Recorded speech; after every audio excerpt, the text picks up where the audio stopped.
소수 인권이 온 나라를 도배하고 있습니다. 여러분, 예수 믿는 것 자체가 소수일 수밖에 없습니다. 팔복이 좁은 길의 복이잖아요.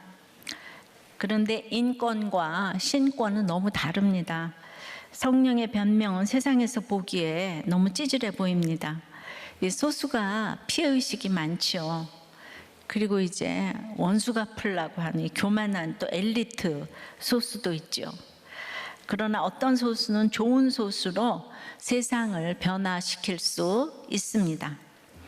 어떻게요? 성령이 역사하셔서 성령의 소수가 될 때 가능합니다. 오늘 본문에 그 몇 명이 그런 소수예요. 성령의 소수에 대해서 오늘 생각해 보겠습니다. 첫째로, 소수의 여전한 그 편견을 또 인정해야 합니다. 19절, 20절입니다.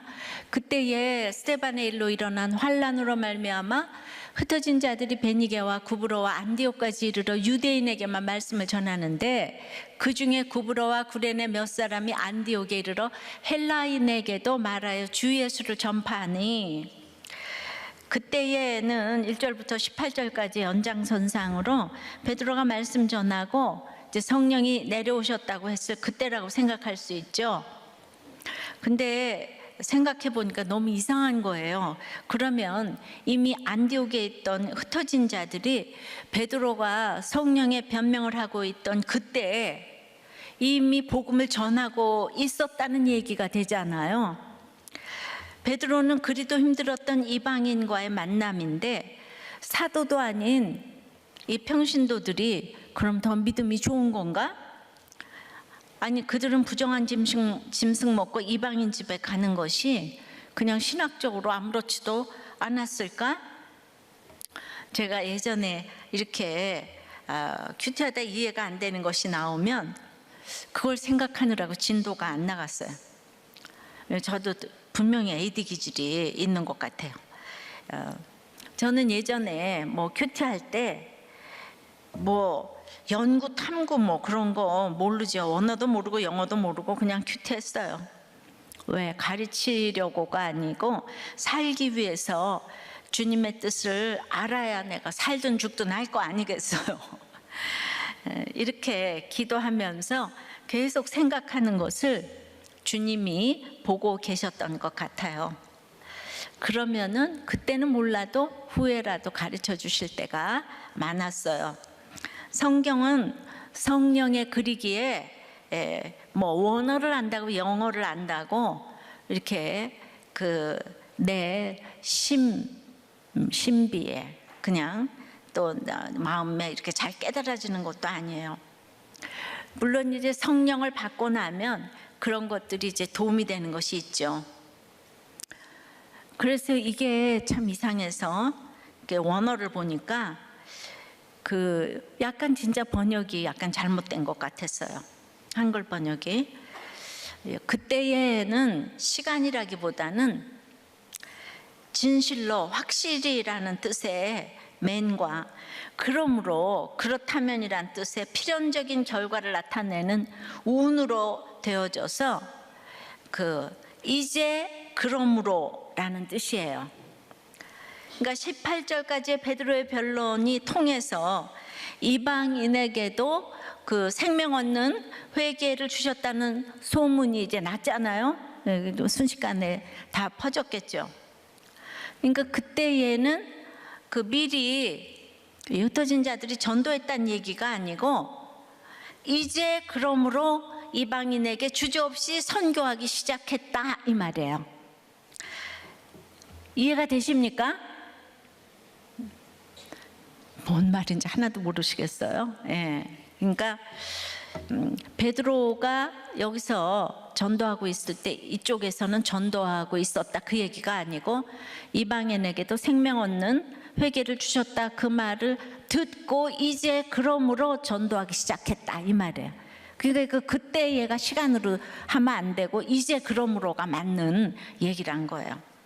그동안 스데반의 순교로 인한 환란으로 흩어진 자들이 그냥 밀려 유대와 사마리아를 거쳐서 이제 이스라엘의 영토 바뀐 이방 지역 중에서 베니게와 구브로와 수리아의 안디옥까지 이제 주로 이제 북쪽까지 이렇게 전파를 했는데요. 베니게는 지중해 연안 지금의 이렇게 레바논 지역을 가리키고요. 구브로는 지금의 사이프러스 섬이고요. 안디옥은 그 수리아의 수도였는데요. 그 당시 로마 또 알렉산드리아에 이어 로마 제국 내에서 인구 50만의 그 세 번째로 큰 도시였어요. 예, 그 2000년 전에 50만이면 얼마나 컸는지 아시겠죠? 그러니까 당연히 학문이 발전을 했고 로마처럼 뭐 목욕탕, 광장 그리고 이제 향락 문화도 발전해서 이제 물란나이가 짝이 없었던 것이 다산을 기원하는 성행위를 대놓고 하면서 성창들이 만연을 했고 당연히 이제 동성애도 만연을 했죠. 이곳에는 아마 2만 5천에서 5만 명 정도의 유대인들이 살고 있었을 것이라고 해요. 자, 이곳까지 안디옥까지 복음이 전해졌대요. 근데 이제 문제는 뭔가 하면 곳곳에 유대인들에게만 열심히 전했다는 거예요. 유대인들에게만. 예, 이게 뭘까 같은가 하면요, 세계 곳곳에 그 한국 사람이 없는 곳이 없어요. 그런데 다 선교를 가지만은 한인들에게만 가서 전도를 했다. 뭐 이제 이런 얘기하고 비슷한 게 되겠어요. 유대인하고 한국 사람들하고 비슷한 게 많거든요. 그러나 베드로의 그 편견으로 가이사랴의 고넬료에게 가는 것이 너무 힘들었지만은 이방인에게도 성령이 내려오더라고 막 길게 변명 설명 그냥 막 변론을 했음에도 그들이 그냥 그러면 가서 전도를 아무한테나 해야 되는데 여전히 다른 아무에게도 안전하고 오직 유대인에게만 말씀을 전했다고 하는 거예요. 이게 아무에게도 안전하고 유대인에게만 전했다고 하는 거예요. 그러니까 유대인의 개념은 어제도 오늘도 내일도 유대인 아니면 다 이방인이고 개예요, 개. 예. 거기서 도무지 벗어나지를 못하는 거예요.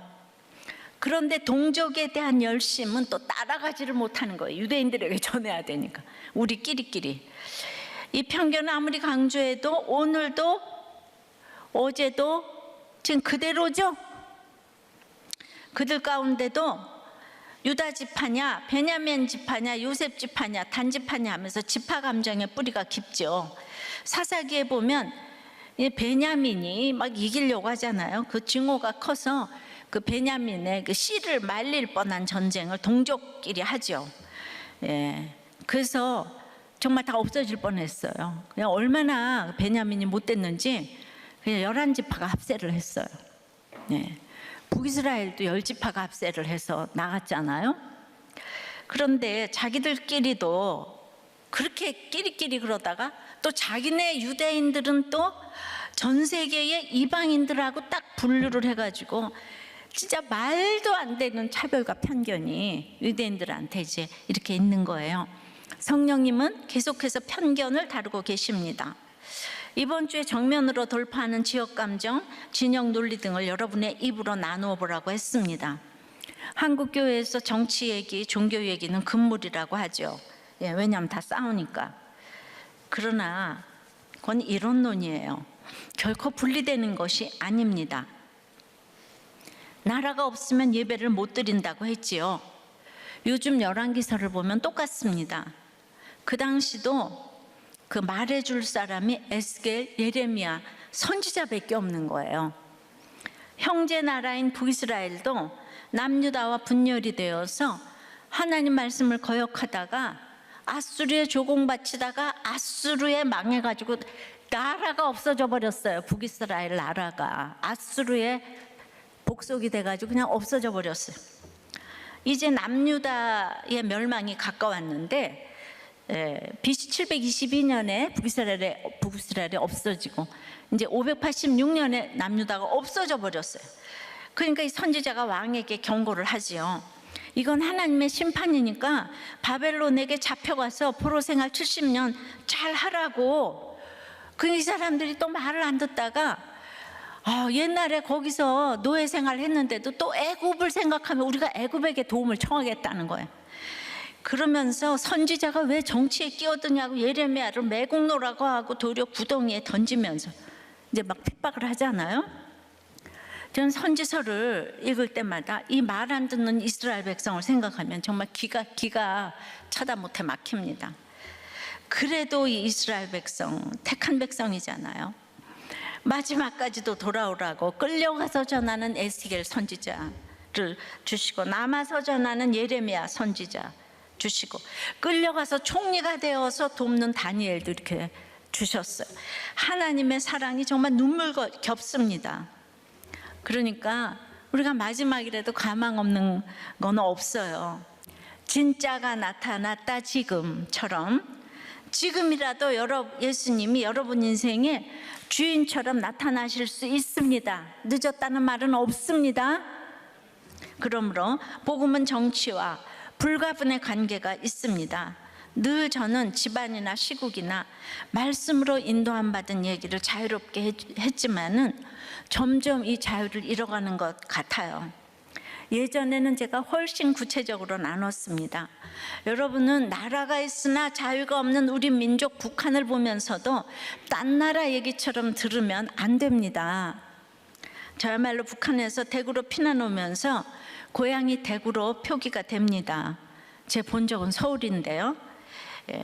어쨌든 전 대구에서 6년을 살았어요. 그런데 경상도가 정말 여성차별이 자심합니다. 그건 진짜 호남보다 뭐 말도 못해요. 근데 그 대구는 수성구라는 데가 있는데 수성구 안가밖에 차별도 아주 심하다고 그래요. 그러나 여성 차별을 심히 받은 제가 그 포괄적 차별금지법에 대해 안타깝게 매주일 말씀드리는 것은 여성 차별과 비교가 안 되는 이 동성애를 합법화하자는 법이기 때문이에요. 저는 여자의 머리가 남자고 남자의 머리가 그리스도이기 때문에 여자가 역할로 남자에게 복종하는 것은 하나님의 법이기 때문에 성경대로 복종해야 된다고 외쳤어요. 그런데 여자들이여 차별받으니 남자가 되고 싶으면 성을 바꿔라, 그런 구절은 없단 말이에요. 그런데 이 똑똑한 사람들은 성경이 없으면 우리가 만들어야 된다는 거예요. 지금 그것이 성적 지향이고 원하는 대로 성별 정체성이란 것이죠. 우리들 교회는 가정중수와 말씀 묵상이 핵심 가치이기 때문에 이 법은 가정과 나라의 근간을 이제 흔드는 거예요. 뭐 다른 나라도 다 마찬가지지만 뉴질랜드도 80% 이상이 복음화됐다가 동성애가 합법화되면서 20, 30%로 뚝 떨어지고 나라 자체가 이제 흔들거리죠.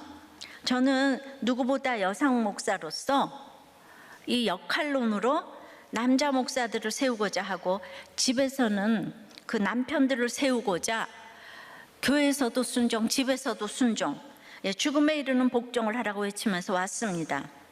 그러면 우리들 교회가 가부장적 인권의 사각지대입니까?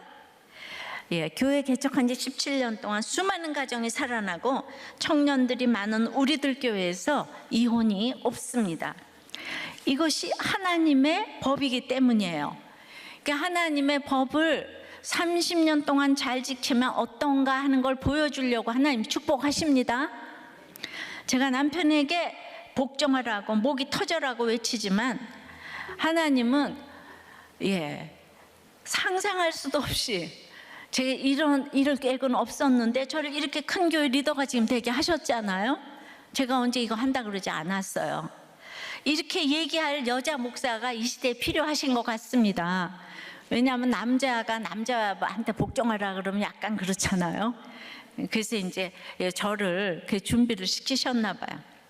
흩어진 초대교회 성도들은 어디를 가나 소수였겠죠.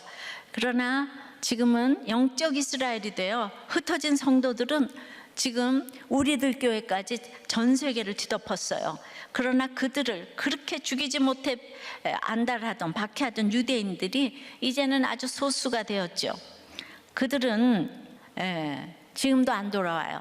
그래도 명색이 주님의 고향 백성들이잖아요.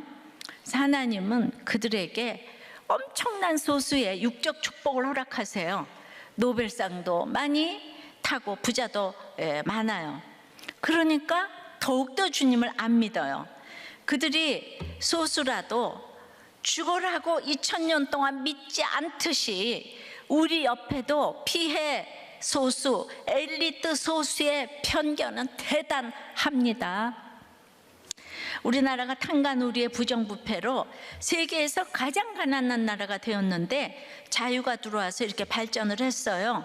근데 오늘 그 베니게가 레바논이라고 했잖아요. 복음을 받아들였던 그곳이 프랑스 식민지로 있다가 해방되었지만 그 나라를 감당할 실력이 없는 나라가 부정부패로 얼룩져서 이번에 폭발 사고까지 나니까 프랑스의 마크롱 대통령이 위로하러 가니까 레바논을 다시 통치해달라고 하루만인가 국민청원이 6만 명을 넘었다는 거예요. 우리나라한테 못 맡긴다. 마크롱 대통령 우리나라를 통치해달라고. 우리가 지키지 못하면 이렇게 될 수가 있습니다. 적용해 보세요. 내 속에 여전한 이 피해의식 또 엘리트 의식으로 인한 이 꼬인 편견을 또 나눠보세요. 성경이 나누려니까 어떻게 해요? 또 나눠보세요. 두 번째는 무명의 극소수가 편견을 철폐합니다. 19절 20절. 그때 스데반의 일로 일어난 환란으로 말미암아 흩어진 자들이 베니게와 구브로와 안디옥까지 이르러 유대인에게만 말씀을 전하는데 그 중에 구브로와 구레네 몇 사람이 안디옥에 이르러 헬라인에게도 말하여 주 예수를 전파하니. 그러니까 흩어진 사람들 중에 유대인에게만 전하는 자도 소수겠지만 그 중에서도 극소수 몇 사람이 이방인에게 주 예수를 전파했습니다. 그곳에서 지금 유대인이 아니라 완전 이방인인 헬라인에게 복음을 전한 사람이 생긴 것입니다. 헬라인에게도 말하여 그리스도가 아닌 주 예수를 전한다는 것은 그들의 신앙 고백이었어요. 그냥 예수 그리스도를 전했다 그러지 않고 주 예수, 퀴리오스, 주 예수를 전했다는 것은 뭔가 신앙 고백이었습니다. 그 당시 로마의 통치를 받는 그들은 시저가 왕이었어요. 근데 그들에게 주 예수가 왕이라는 것을 전파한 것은 이제 목을 내놓은 전파였어요. 주 예수는 그 당시 누굽니까? 로마 시민도 아니고 식민지 출신 유대인으로 목수 아닙니까? 그가 구원자라고 외친 거예요. 어떻게 이런 일이 있을 수 있겠어요? 그런데 사실 이 안디옥에 이 안디옥 교회가 굉장히 이제 유명한 교회인 거죠. 그 바나바와 사울을 이제 선교지 교회로서 이제 파송하잖아요. 전 세계적인 유명한 교회가 됐어요. 이곳의 개척의 영광은 사실 누가 얻어야 된다고 생각합니까? 베드로 아닙니까? 베드로는 고넬료 집에 안 간다고 하다가 가서 성령의 역사를 똑똑히 봤어요. 그러면 이방인에게도 복음이 전해진다면 주님이 주신 명령 사도행전 1장 8절 예루살렘과 유대와 사마리아와 땅끝까지 이르러 이제 내 증인이 되리라 이 명령을 행해야 되잖아요. 예수님한테 직접 들은 명령이잖아요.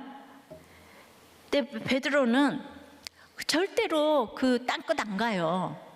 예루살렘 교회만 계속 지키고 있어요. 8장에 스데반의 순교를 흩어졌을 때도 안 갔어요. 그리고 빌립이 사마리아를 전도하고 굉장히 지경이 넓어졌어요. 그때 세례주로 갔잖아요. 그때도 성령의 역사를 봤어요. 그래도 다시 또 돌아왔어요. 고넬료도 가기 싫은데 가라 해서 갔어요. 성령의 역사를 봤어요. 그래도 또 돌아갔어요. 그러니까 지금 이제 저는 말씀에 의거해서 지금 계속 편견을 다루고 있습니다. 무슨 말을 해도 우리의 편견이 이렇게 무섭다는 것을 말씀하시는 것 같아요. 이스라엘을 땅 바로 넘으면 이제 사마리아가 있고 거기 넘으면 땅끝이 있는데 이거를 이제 베드로는 그 생각으로는 넘어가지를 못하는 것 같아요. 그래서 여기에 안디옥 교회의 개척자 이름에 그냥 무명의 몇 사람이라고 기록됐어요. 저는 이제 베드로에 대해서 묵상을 많이 해보고 이 몇 사람에 대해서 굉장히 묵상을 많이 이제 해봤어요. 물론 베드로에게 땅끝은 안디옥이 아니고 자기를 죽이려는 대제사장과 거기에 속한 유대인일 수 있죠. 그것도 이해가 너무 됩니다. 그러나 안 되는 것은 일단 덮어두고 될 것을 해야 될 때도 있어요. 왜냐하면 그 유대인들은 지금까지 안 돌아오잖아요. 근데 안 되는 거 붙잡고 계속 내가 원수 갚아야 돼. 절대로 여기를 못 떠나. 그가 돌아오기 전까지는. 이러면서 그래서 이제 베드로가 왜 그럴까? 그 몸에 익은 그의 그거는 그 사람 히브리파 유대인이에요. 한 번도 어디 나가본 적이 없어요. 근데 헬라파 유대인들은 바벨론 포로로 가면서 세계 각국으로 흩어졌잖아요. 그런 사람들 해외파 유대인이라고 해요. 그러니까 해외파 유대인들은 사고방식이 좀 열렸어요. 그 언어가 헬라어를 잘해요. 그런데 베드로는 어부잖아요. 그 뭐 헬라어를 할 저기도 없었고 저기 국내만 있다가 이제 뭐 언어도 안 되고 선민 의식에 배타적인 게 하늘을 찌른다 그랬잖아요. 그러니까 그런 모든 여러 가지로 제가 베드로를 묵상을 많이 해봤네요. 그러니까 예수를 믿어도 이렇게 안 되는 일이 있어요. 절대로 나는 못한다. 그런 게 있더라고요. 물론 하나님은 베드로를 굉장히 선대하시지만은 저도 영어를 못하니까 외국하면 저와는 상관없는 것으로 생각해서 이제 글로벌한 것은 나하고 상관이 없다. 근데 제가 영어를 못해서 해외에서 또 뭐 못한 것도 없어요. 왜냐하면 해외를 가면 늘 한국 사람 모인 데만 가니까. 그런데 제가 영어를 잘했으면 그 얼마나 좋겠어요. 정말 이 모든 것들을 잘하면 내가 영어로 설교를 할 수 있으면 그 얼마나 좋겠어요. 근데 그냥 그래서 그 피아노 하는 시간에 영어를 좀 했으면은, 근데 영어 잘했으면 좀 큐티를 또 안 했을 것 같아요. 잘하는 게 많은데 뭐 하려고 집에서 이렇게 파고 있었겠어요. 이 모든 것이 하나님의 세팅입니다. 저는 우리들 교회 땅끝이 해외 선교인지 알코올 중독 남편인지를 생각할 때 이 사명이 가정 중수이다 보니까 안 돌아오는 자녀 식구들이 땅끝일 수도 있어요. 우리들 교회는 좀 특별하니까. 근데 이 당시에 이제 이 사람들이 복음 전하기가 너무 어려웠던 것이, 그 당시 이방인의 상태는 바울이 로마서에서 썼듯이 하나님을 알되 하나님으로 영화롭게도 아니하며 감사치도 아니하고 오히려 그 생각이 허망하여지며 미련한 마음이 어두워졌나니 스스로 지혜 있다 하나 우준하게 되어 썩어지지 아니하는 하나님의 영광을 썩어질 사람과 금수와 버러지 형상의 우상으로 바꾸었느니라처럼 이제 이렇게 받아들일 준비가 되어 있지를 않았어요. 그러니까 더욱이 하나님을 신실히 믿는다고 한 유대인들조차 베드로가 전하는 이 그리스도교를 안 믿잖아요, 그죠? 뭐 이방인들을 얼마나 더 했겠어요. 그들은 스스로 지혜 있다 여기어서 지적인 자부심이 대단했습니다. 그리고 십자가를 미련한 것으로 여겼고 수치스러운 것으로 여겼고, 그러니까 그들이 십자가 복음을 받아들일 리가 만무한 게 잘 살잖아요. 안디옥 사람들이 잘 살고 문화가 대단하고 이제 이 재미없는 십자가 복음을 왜 받아들이겠어요. 그리고 바로 그 다음 구절에 그 쾌락의 끝에 동성애가 있는 거예요. 그래서 26절 27절에 하나님께서 그들을 부끄러운 욕심에 버려두셨으니 곧 그들의 여자들도 순리대로 쓸 것을 바꾸어 영리로 쓰며 그와 같이 남자들도 순리대로 여자 쓰기를 버리고 서로 향하여 음욕이 불릴 듯하며 남자와 남자가 더불어 부끄러운 일을 행하여 그들의 그릇 때문에 상당한 보응을 그들 자신이 받았느니라.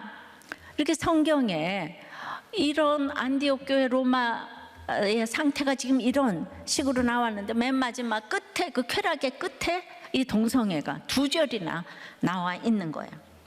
그런데도 여자 목사가 감히 동성애가 죄라고 말하는 게 웃기지 않는가라는 리플이 달린 거를 보았어요.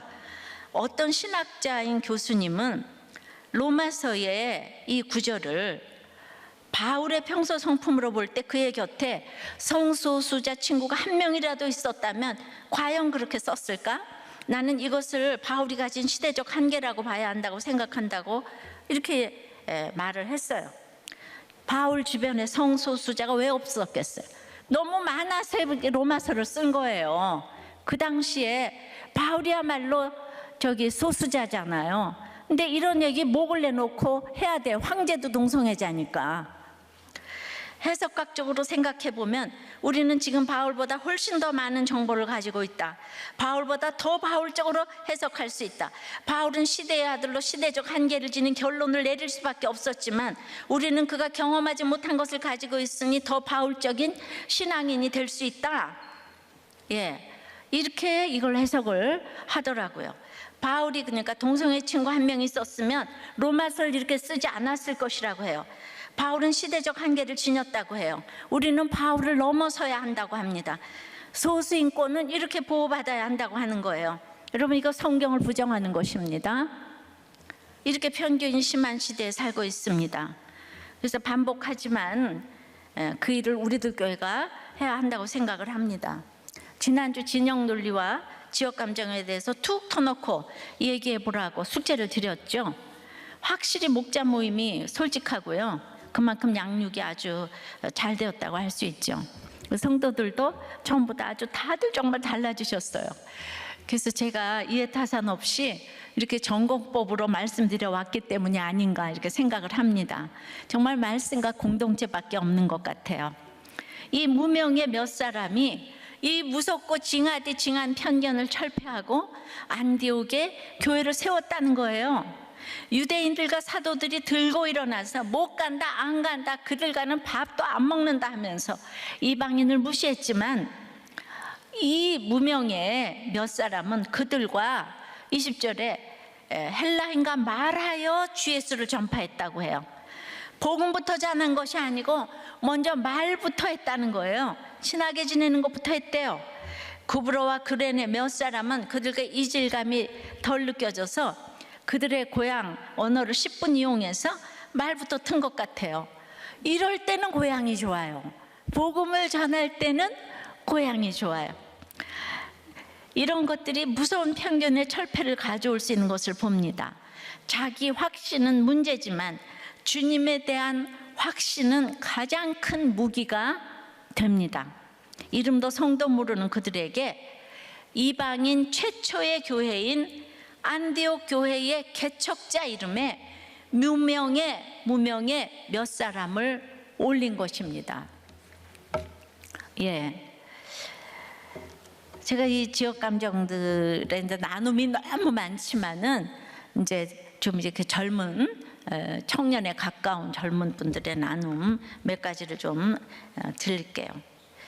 사람들이 전라도 경상도 얘기하다 충청도는 이도저도 아니고 말이 느리다 흐리멍텅하다 이렇게 무시하는 말을 할 때 기분이 너무 나쁘다.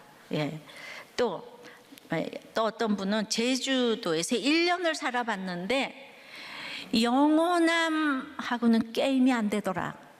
어찌나 그 제주도에 또 그게. 저는 충청도 출신이다. 일면 멍청도인데 멍청도라고 내 입으로 말하면 그게 지역 감정이 없다는 뜻이다. 또 저는 진보 진영 지지자예요. 우리나라 보수가 너무 한심하고 친일 집단이 지금까지 내려온 것이라고 생각하니 너무 싫어요. 대학교 때 광주 항쟁까지 알게 되니까 적개심이 뿌리 잎이 자리 잡은 것 같습니다. 그러나 집값이 오르고 차별금지법 같은 법을 통과시키려니 실망이 많이 됩니다. 항상 나한테 유익하냐 안 하냐 이걸로 정해지죠. 또 한 분은 난 고향이 전라도라서 학창시절부터 지역 감정에 매우 민감했고 군에서 직장에서 당하고 또 내가 차별하기도 했습니다. 그런데 우리 공동체에 와서 직장, 그 어디서 간에 그런 감정이 모두 사라졌어요. 사람 자체를 말씀으로 분별하며 어떤 차별도 하지 않아요. 수많은 성도들이 지연학연을 떠나서 말씀을 통해 주님의 사랑으로 낮아져 섬김의 본을 보이고 가는 모습에서 가치관이 바뀌었어요. 그래서 복음 안에서 어떤 차별도 있어서는 안 된다는 것을 체험하며 적용하고 가고 있습니다. 예. 또한 이제 이 젊은 목자는 우리는 부모님, 장인어른, 뭐 전부 다 그 경북 지역 출신으로 전부 다 보수적인 정치 성향 딸딸 뭉쳤지만, 저는 대학교 시절부터 노사모에 가입을 하고 진보로서 찬란히 지금 걸어오고 있는데, 점차 나이가 들고 회사와 조직 생활을 하다 보니까 이 진보라는 가치만으로 세상을 변화시키고 더 나은 세상으로 만들 수 없다는 생각을 종종 합니다. 그렇다고 내가 사상 전향을 한 건 아니지만 내가 무언가 변화시킬 수 있다는 행동과 말의 공허함을 요즘 느낍니다. 결국 사람을 변화시키는 것은 누군가를 정죄하고 판단하고 이기는 것이 아니라 베드로처럼 이렇게 성령의 변명을 하면서 자기 수치를 드러내야 때, 이렇게 공감을 가질 때 변화되는 것이라는 생각을 합니다. 차별금지법에 대한 무지의 소산으로 이제 요즘 목사님 말씀을 들으면서 믿는 자로서 용기 있는 반대 의견으로 변하게 된 것 같습니다. 예. 그러니까 막 목자들이 짝짝 박수를 치더라고요. 예. 말하면 절대 안 된다고 하는 이 진영 논리를요, 정말 몇 명이 또 젊은 사람들이 이렇게 다 이렇게 철폐를 할 수 있다고 보여줘서 희망이 보입니다. 절대로 죽을 때까지 그 얘기는 하면 안 된다는 게 우리의 정설이거든요. 근데 이런 얘기를 이렇게 편하게 나누니까 이게 너무 좋은 것 같아요. 적용해 보세요. 아무도 안 알아줘도 가정과 회사에서 신앙 고백으로 살고 있습니까? 성령의 소수는 세 번째는 주의 손이 함께 하시기 때문입니다. 21절이에요. 주의 손이 그들과 함께 하심에 수많은 사람들이 믿고 주께 돌아오더라. 그 몇 명의 극소수는 태생이 겸손해서 이름을 올린다 했을 때 막 손사래를 치면서 안 돼요, 안 돼요 한 것 같아요. 어떻게 그럴 수 있죠? 이분들이 왜 자기 이름이 올라가는 거를 왜 그렇게 반대를 했을까? 예, 저는 여러 가지로 생각을 좀 해봤어요. 베드로 사도를 제치고 감히 자기들이 개척했다고 이름을 들먹거리는 것 자체가 너무 송구했을 것 같아. 예. 그 당시 바울이 여기서 1년이나 가르쳤거든요. 그런데 이름을 모르겠어요? 예, 이것도 누가가 썼잖아요. 이름 다 알아요.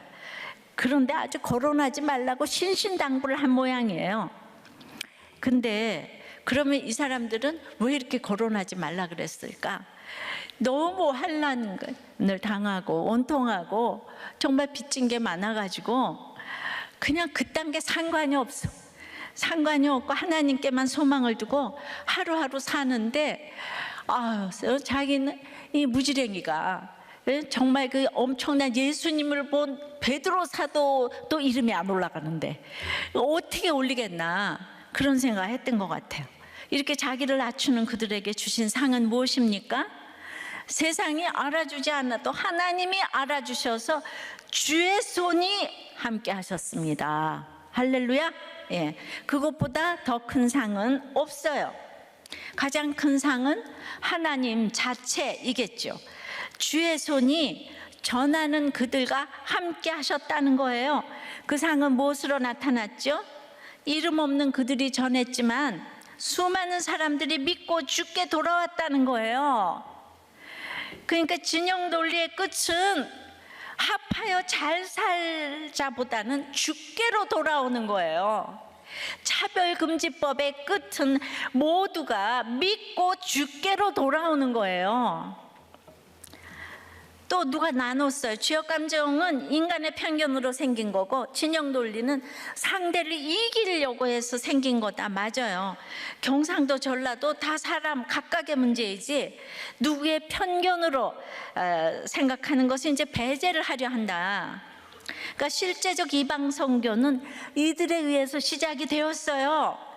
주님은 이 시기에 베드로가 죽은 자를 살리고 고넬료가 무릎을 꿇고 하늘같이 추앙을 받는 이때에 안디옥은 그냥 이게 전 세계 가장 찬란한 교회가 되는 거죠. 이 안디옥의 개척을 베드로에게 이름을 빌려주지 않으셨어요. 이름 없는 성도들에게 그 영광을 넘기셨습니다. 저는 그냥 이게 모든 것, 베드로도 이 사람들도 하나님이 하셨지, 주의 손이 하셨지, 내가 한 게 없다는 거죠. 베드로가 고넬료에게 복음을 전했지만 고넬료 역시 하나님을 경외하는 사람, 하나님을 이미 섬기고 있었어요. 근데 이 헬라인에 대한 복음 전파는 전혀 하나님과 그리스도를 모르는 사람들의 대상으로 했다는 걸 생각할 때, 우리가 지금 진영 논리만 해도 가서 복음을 전하려면 가슴이 막막하잖아. 말이 안 나오는 거야. 뭐 복음을 어떻게 전하겠어요, 그죠? 그런데 이 무명의 성도들이 그냥 이 세상 다 살아봐가지고 무서운 게 없어요. 날 치기라 이러면서 가서 치기라, 치기 삐라 이러면서 이제 전하는 거죠. 이건 사도 바울이 활동하기에 한참 전의 일입니다. 우리는 사도 바울을 막 그냥 혁명적 이방인의 사도로 우리가 기억하잖아요. 그런데 주의 손이 함께 하시니까 이 무명의 성도 몇 사람이 그 유명한 안디옥 교회를 개척했지, 거기 와서 1년 동안 바울은 가르쳤을 뿐이에요. 이 교회를 개척한 건 이 무명의 성도들인 거예요. 너무 놀라운 사실 아닙니까? 자기 자리 잘 지키는 사람이 흩어지니까 또 있는 자리에서 여전한 방식으로 복음을 전하는 거예요. 우리들 교회가 소수였고, 그리고 이제 아무것도 안 하는 것 같으나 흩어지면 흩어지는 대로, 있으면 있는 대로 17년 동안 수많은 이방인에게 복음을 전했습니다. 있는 자리에서 수치를 오픈하며 성령의 변명을 다 하면서 왔지요. 이 몇 명의 극소수가 이 징한 차별을 철폐했다고 했는데 늘 그 간증자가 끊이지 않았고요. 예, 우리들 교회에 이름 없는 다 주인공들이 끊이지 않고 나오는 거예요. 그래서 많은 사람들이 세례를 받았습니다. 가정마다 주 예수가 전파되었어요. 크다면 크고 적다면 적은 수이지만 큐티 간증을 통해서 여러분도 모르는 사이에 여러분의 삶이 얼마나 많은 이방인에게 복음을 전하는 전초병의 역할을 하고 있는지 모릅니다. 근데 여러분은 내가 언제 이러잖아요, 그죠? 여러분은 큐티 간증하고 누가 읽는지 몰라요. 내가 언제, 근데 큐티 그 간증 보고 예수 믿었다, 교회 갔다, 이런 사람들 많이 있잖아요. 그러니까 여러분들이 너무나 무명의 성도처럼 지금 흩어진 평신도 몇 사람 여기서 주인공이잖아요. 주의 손이 함께 하시면 여러분도 성령의 소수로 하나님 나라의 주인공인 줄 믿습니다. 그래서 가정이 살아나고 교회가 살아나고 회사가 살아나고 나라가 살아날 줄을 믿습니다. 그래서 성경은 얘기하면 맨날 내 얘기고 우리들 교회 얘기를 이렇게 한다고 생각이 되는 거예요. 그러니까 이렇게 적용을 좀 해보세요. 주의 손이 함께하는 사람이 되시렵니까?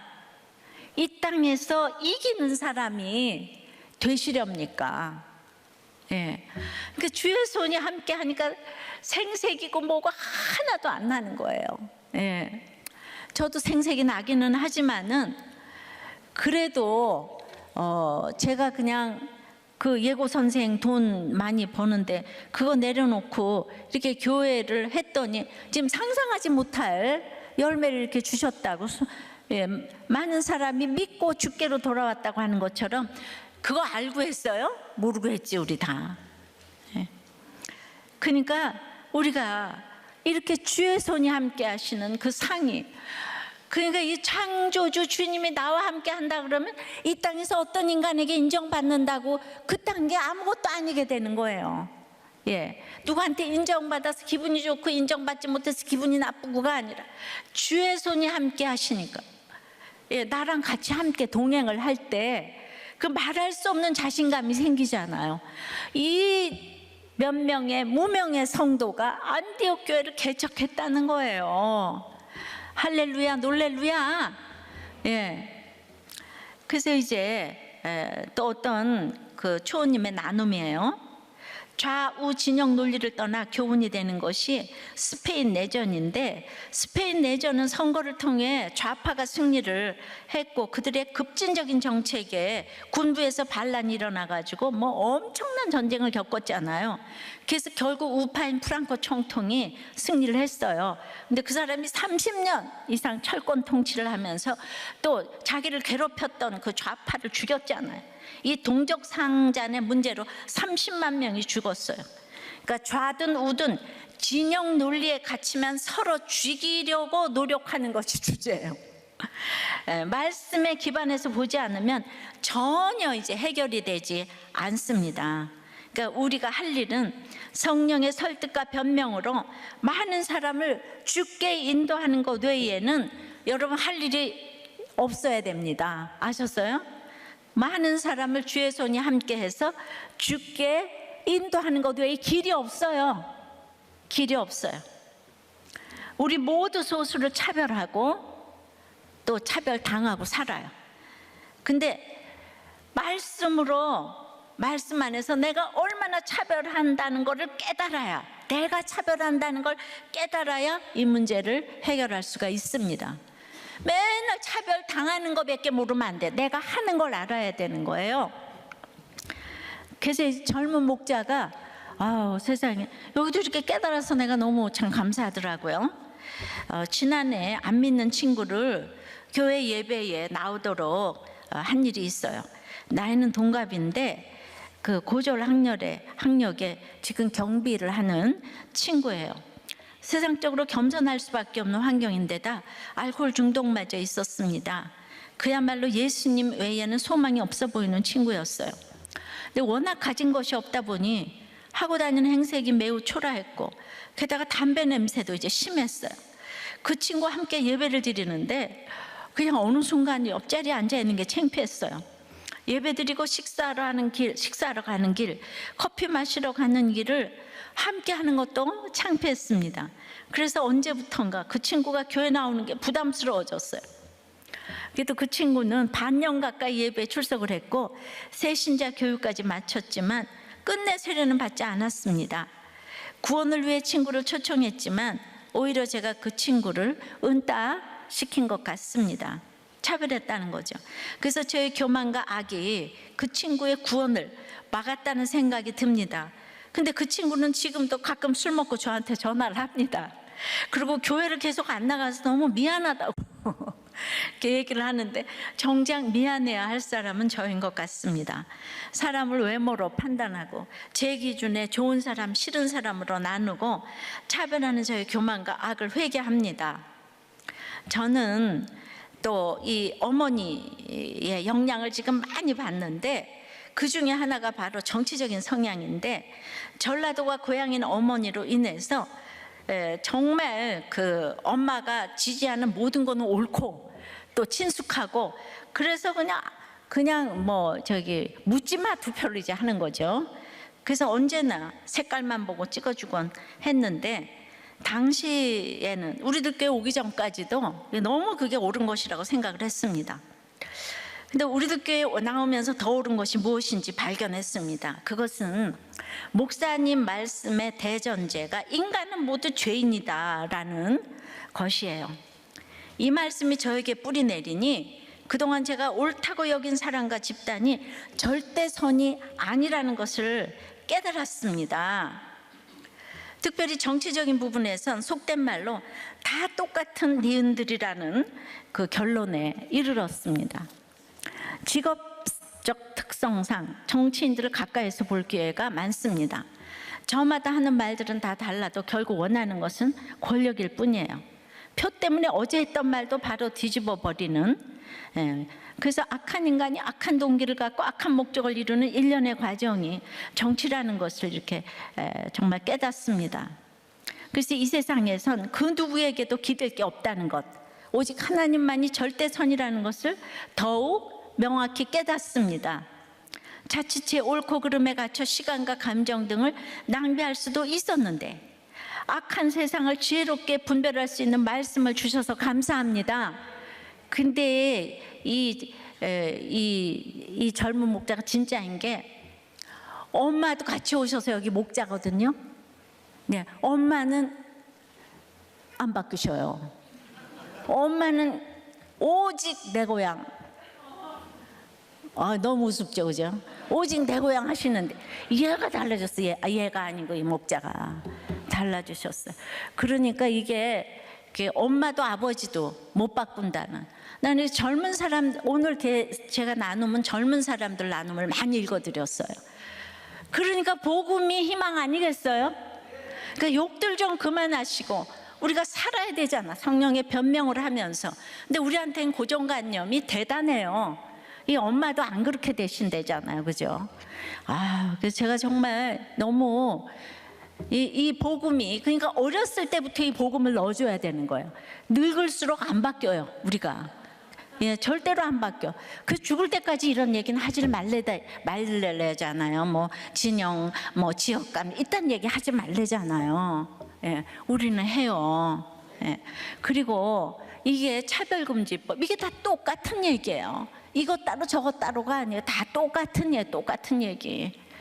예, 차별금지법만 나라를 위한 법이고 진영 논리는 나라법을 위한 것이 아닙니까? 전부 다 나라를 위한 것이에요. 저보고 어떻게 정치 얘기를 한다 이런 수가 있어요. 예, 그러니까 정치 얘기를 하죠. 그런데 이게 하나님 나라에서, 나라가 있어야 정치도 있는 거잖아요. 진짜 저보고 그런 얘기 하시는 분은 나 말씀 안 들림 그거예요. 예. 아버지 하나님, 그 성령의 소수에 대해서 알려주셔서 참 감사합니다. 주님, 우리의 편견이 얼마나 징하고 이렇게 징한지 베드로를 통하여서 여러 가지를 이제 묵상을 해보았습니다. 지금 베드로가 주님을 직접 만난 사람이고 제자 훈련을 받은 사람이지만 절대로 이렇게 못 넘어가는 부분이 있는 것을 보게 됩니다. 주님, 제가 어찌 피해의식이 없겠습니까? 어찌 엘리트 의식이 없겠습니까? 이게 날마다 있지만은 말씀을 통해서 있다는 것을 이렇게 알려주셔서 제가 갑니다. 그럼에도 제가 절대로 안 되는 것이 있다고 오늘 말씀해 주십니다. 이제 베드로 시대가 끝나고 바울 시대가 그래서 이제 도래하는데, 주님, 제가 안 되는 부분은 이제 거기서 이제 주님도 베드로에 대해서 이렇게 내려놓는 것을 보며 그렇게 어떤 쓰임받는 한 가지 은사로 이 땅에서 이렇게 쓰임을 받았다는 것으로 감사하는 제가 되었으면 좋겠습니다.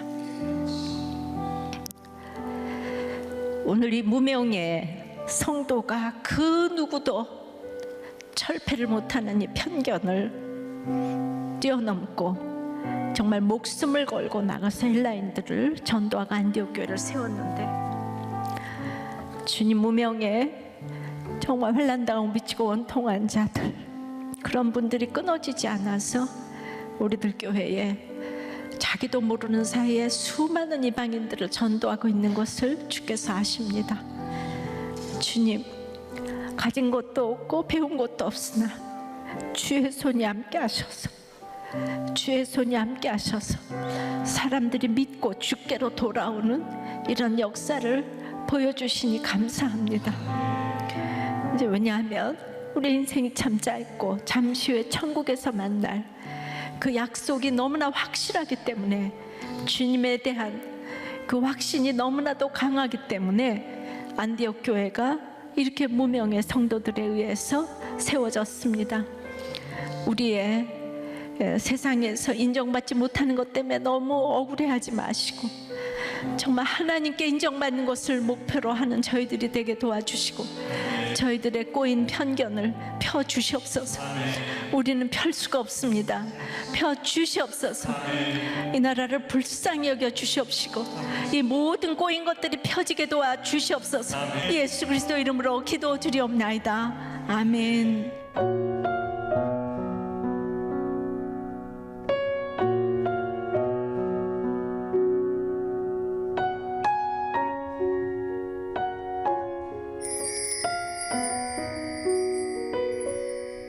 저는 어린 시절을 아주 불우하게 보냈습니다. 아버지의 바람 사건으로 엄마 품을 떠나 계모 밑에서 자라다가 초등학교 5학년이 돼서야 엄마와 함께 살게 됐습니다. 하지만 계모의 학대에서 벗어나니 경제적인 궁핍이라는 또 다른 고난이 기다리고 있었습니다.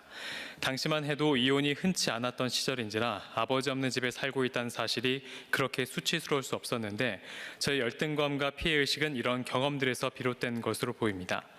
그리고 이런 피해의식은 하나님만이 저한테만큼은 복을 넘치도록 주셔야 한다는 기복적인 신앙생활을 하게 만들었습니다. 교회를 다녀도 이런 상처는 해결되지 않았습니다. 그리고 현실에서 펼쳐진 삶은 언제나 고단하기만 했습니다. 그러던 중 지난 2005년 어머니의 인도로 우리들 교회에 오게 됐습니다. 처음엔 말씀을 듣는 것이 쉽지 않았습니다. 위로만 받고 싶은 제게 죄를 보라고 하시니 그것이 쉽게 인정되지 않았습니다. 그렇게 나는 착하고 불쌍하다만 부르짖고 살다가 지금의 아내를 만나기 전 2009년 당시 여자친구를 혼전 임신시키는 대형 사고를 터뜨렸습니다. 들은 말씀이 있어 결혼을 준비했지만 갑자기 주어진 무거운 책임감에서 벗어나고 싶었던 저는 속으론 아이가 유산되기만을 바랐습니다. 제 바람대로 아이는 유산됐습니다. 그리고 저는 이 사건을 계기로 제 실체를 명확히 볼 수 있었습니다. 결국 내가 좀 더 편하게 살고 싶은 욕심에 또 다른 만날 여자를 만나고 싶은 음란함에 아이의 생명을 하찮게 여긴 것입니다. 이렇게 제 죄가 보이니 그토록 미워했던 아버지를 용서할 수 있었습니다. 아버지는 가정을 파괴하는 죄를 저질렀지만 저와 누나의 대학 학비까지 대주는 나름의 역할을 했습니다.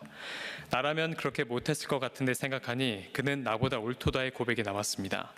이 사건은 제 죄를 본 분수령적인 사건이자 목사님께 수없이 들었던 인간은 100% 죄인이라는 말을 온전히 인정할 수 있는 계기가 됐습니다. 하지만 차별과 편견으로 인한 상처를 받았음에도 저 역시 되었다 함이 없는 인생이기에 가까운 사람에게 똑같은 상처를 주고 있었습니다. 지난해 안 믿는 친구를 교회에 나오도록 한 일이 있었습니다. 나이는 동갑인데 고졸학력에 지금은 경비일을 하는 그 친구는 예수님 외에는 소망이 없어 보이는 삶이었습니다. 그래서 그 친구를 교회에 데리고 나와 함께 예배를 드리는데 어느 순간 옆자리에 앉아 있는 것이 창피했습니다. 초라한 옷차림, 찌든 듯한 담배 냄새 때문이었습니다. 그래서 언젠가부턴가 그 친구가 교회에 나오는 게 부담스러워졌습니다. 그 후 그 친구는 반년 가까이 예배에 출석했고 새신자 교육까지 마쳤지만 끝내 세례는 받지 않았습니다. 그 친구는 지금도 가끔 술 먹고 저한테 전화해서는 교회를 나가지 못해 미안하다고 말합니다. 하지만 저의 엘리트의식에서 나온 차별과 편견으로 친구의 구원이 막힌 것 같아 제가 오히려 더 미안해집니다. 인간은 100% 죄인이라는 이 강력한 진리의 말씀은 이렇게 저 자신을 분별하게 해줄 뿐만 아니라 세상에서도 치우치지 않는 시각을 갖게 해줍니다. 저희 어머니는 항상 제게 너 때문에 속 썩어본 일이 10손가락에도 안 된다고 말씀하십니다. 생각해보면 매사에 어머니에게 순종하려고 노력했던 것 같습니다. 어머니가 너무 고생스럽게 사시니 저라도 위안이 되려고 여러 부분에서 어머니의 말에 동의했는데 그중엔 정치적인 선택도 있었습니다. 저는 어머니가 원하시는 대로 선거 때마다 단순히 정당의 색깔만 보고 찍어주며 그것이 어머니의 말씀이니 당시엔 옳은 것이라고 생각했습니다. 하지만 우리들 교회에 와서 말씀에 근거한 인간에 대한 이해가 생기니 정치 색깔, 이념 등은 완전할 수 없는 것이라는 것을 깨달았습니다. 보수든 진보든 또 다른 무엇이든 절대선 100% 오르신 하나님 앞에선 아무것도 아니라는 것을 깨달았습니다. 소위 말하는 정치 이념이라는 것이 자기 이익 앞에선 얼마나 간사해질 수 있는지, 또 인간이 얼마나 악해질 수 있는지 무수한 정치인들을 가까이에서 보면서 또다시 절감했습니다. 악한 인간이 악한 동기를 갖고 악한 목적을 이루는 일련의 과정이 정치라는 것을 깨닫습니다. 요즘 저를 보고 세상을 보면 하나님 앞에 불쌍히 여겨주세요라는 고백밖에 안 나옵니다. 저만 해도 그렇습니다.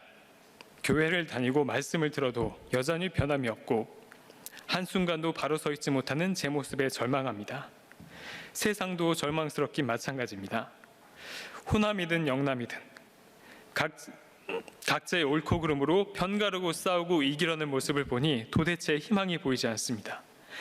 내가 완전하지 않다는 것을 인정하면 풀릴 문제 같은데 내가 차별하기 때문에 차별당한다고 생각하는 것인데 이 역시 인간인 죄인인지라 참 쉽지 않은 것 같습니다.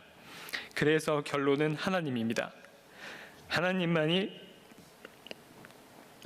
저와 세상의 유일한 소망인 것 같습니다. 진영 논리의 끝은 합하여 잘 살자가 아니고 주께 돌아오는 것이라고 하십니다.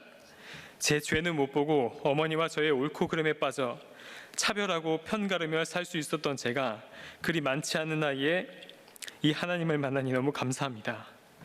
어머니도 이제는 지역 감정에서 벗어나서 성령의 소수가 되시길 이 자리를 빌어 간청드립니다. 말씀을 통해 절대선이신 하나님을 만나게 해주신 담임 목사님께 감사드립니다. 여전히 제 안엔 세상이 인정하는 엘리트 소수로 살고 싶은 마음이 있습니다. 하지만 편견을 철폐하여 항상 주의 손이 함께 하시는 무명의 소수의 삶을 살도록 매 순간 결단하겠습니다.